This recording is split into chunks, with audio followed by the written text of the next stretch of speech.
Karuna Philips மரியாதை அம்மா நிறைய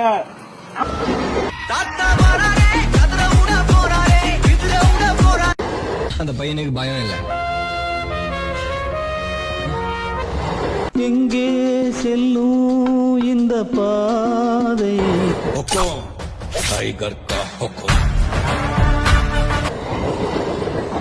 எனக்கு பிடிச்ச ஒரே விஷயம் என்ன தெரியுமா, அவன் எனக்கு கடக்கவே மாட்டான் மச்சி. பள்ளிக்கூடத்துல பாடம் படிச்சதில்ல, நாங்க நட்பு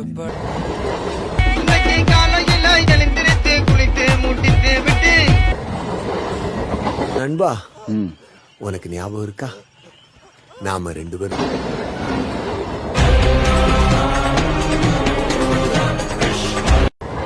எனக்கு அதெல்லாம் தேவையில்ல. எப்போ வரீங்க?